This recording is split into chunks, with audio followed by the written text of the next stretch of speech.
Welcome back juniors to ఆ wonderful channel imagine juniors. ఈ రోజు మనం యాంగిల్ టైప్స్ కోసం డిస్కస్ చేయబోతున్నాం. మీరు ఎప్పుడైనా పిజ్జాని చూసారా? దాన్ని ఎందుకు ఇలాగే కట్ చేస్తారు? ఇలా కట్ చేసినప్పుడు మధ్యలో ఉండే దాన్ని యాంగిల్ అంటారనమాట. సో యాంగిల్ అంటే ఏంటి? ఎన్ని టైప్స్ ఉంటాయి? రెండు లైన్స్ మధ్యలో ఉండేదాన్ని యాంగిల్స్ అంటారనమాట. చిన్న రెండు లైన్స్లో మధ్యలో ఉండే గ్యాప్ని యాంగిల్ అంటారు. మనం రీకాల్ చేసుకుందాం ఒకసారి. రెండు రేస్ మధ్యలో వర్టెక్స్ ఉంటుంది. ఆ వర్టెక్స్కి మధ్యలో ఉండేదే యాంగిల్. ఆ రెండు రేస్కి మధ్యలో ఉండేదాన్ని యాంగిల్ అంటారు. ఓకే, అసలు ఆ యాంగిల్స్లో ఎన్ని టైప్స్ ఉంటాయి? మెజర్మెంట్స్ బట్టి ఎన్ని టైప్స్ ఉన్నాయి? ఓకే, 90 డిగ్రీస్ ఉంటాయి. ఎగ్జాక్ట్గా 90 డిగ్రీస్ ఉంటాయి. ఎల్ షేప్లో ఉంటే దాన్ని రైట్ యాంగిల్ అంటారు.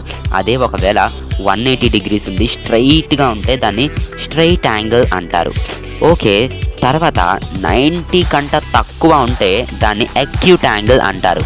అలాగే 90 కంటే ఎక్కువ కానీ 180 కంటే తక్కువ ఉంటే దాన్ని అబ్స్ట్యూస్ యాంగిల్ అంటారు. ఓకే, అసలు ఆ ఫుల్ రెవల్యూషన్ ఏమంటారు? సింపుల్, దాన్ని 360 డిగ్రీస్ అంటారు. ఫుల్గా ఉంటే 360 డిగ్రీస్. సో మనం ఇప్పుడు దాకా అక్యూట్, రైట్, అబ్స్ట్యూస్ యాంగిల్ కోసం తెలుసుకున్నాం. తర్వాత ఇంకా ఏవో తెలుసుకున్నాం, స్ట్రైట్ ఇంకా ఫుల్ రెవల్యూషన్. అదేంటి?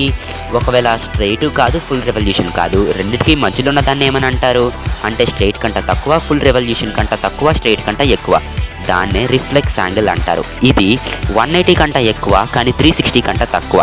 సో ఇప్పుడు దాకా మనం acute, right, obtuse, straight, reflex, full revolution angles అంటే కంప్లీట్ యాంగిల్ కోసం తెలుసుకున్నాం. ఓకే, హౌస్ కన్స్ట్రక్ట్ చేసేటప్పుడు యాంగిల్స్ యూస్ అవుతాయో లేదో కామెంట్ సెక్షన్లో తెలియజేయండి. Thanks for watching.